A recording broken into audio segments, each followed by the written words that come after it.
আসসালামু আলাইকুম আরহামতুল্লাহি আবরাকাত। আজ ভারাক্রান্ত হৃদয় নিয়ে আপনাদের সামনে এসেছি। বাংলাদেশে ডক্টর জাকির নায়েক আসা উপলক্ষে একটি আমেজ চলতেছিল। বাংলাদেশের মানুষ, প্রতিটি মানুষ আনন্দে মেতে উঠেছিল।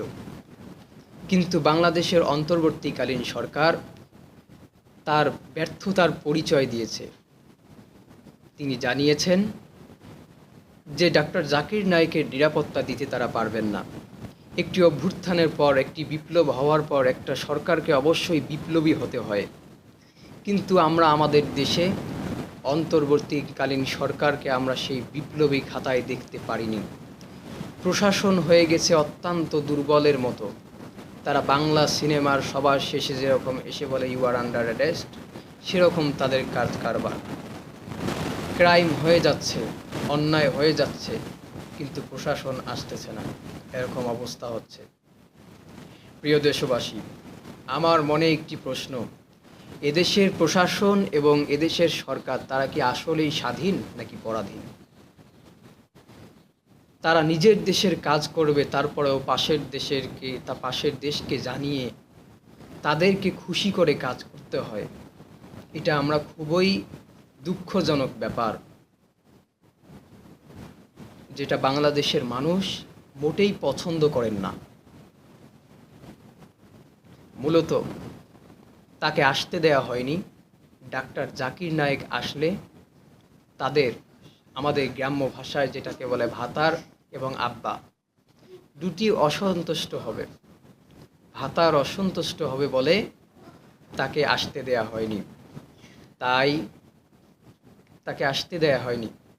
প্রশাসন বলছে তারা নিরাপত্তা দিতে পারবে না। তারা তো হিজড়ার পরিচয় দিয়ে দিচ্ছে। তারা ব্যর্থ। এবং সামনে যারা রাষ্ট্র গঠন করবেন, সরকার গঠন করবেন, তাদেরকে বলতে চাই, খুব একটা সুন্দর পরিবেশ মহান আল্লাহ তাআলা বাংলাদেশের জমিনটাকে মনে হয় ইসলামের জন্য এবারে প্রস্তুত করে রেখেছেন।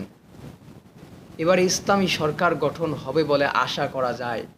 গ্রামগঞ্জে সাধারণ মানুষের মুখে একটি স্লোগান, সব দেখেছি এবার ইসলামকে দেখতে চাই। মঈনুদ্দিন, ফখরুদ্দিন, ঘোড়ার ডিম সব দেখেছি, এবার ইসলামকে দেখতে চাই।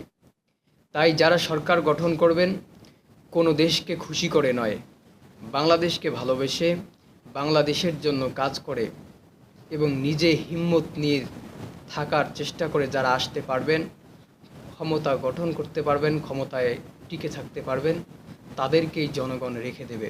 আর নয়তো হাসিনার মতো যারা অন্য কোনো দেশের গোলামি করবেন, ভাতারের গোলামি করবেন, তাদেরকে এদেশের মানুষ লাথি দিয়ে বাইর করে দেবে ক্ষমতার থেকে। তাই সকলকে উদাত্ত আহ্বান জানিয়ে এবং দিন ও ইসলামের প্রতি, ন্যায় ও ইনসাফের প্রতি সকলকে দৃষ্টি রেখে দেশকে ভালোবেসে দেশের জন্য কাজ করে বুকে হিম্মত নিয়ে সামনে সুন্দর একটি বাংলাদেশ গড়ার স্বপ্ন দেখার আহ্বান জানিয়ে শেষ করছি। আল্লাহ হাফেজ।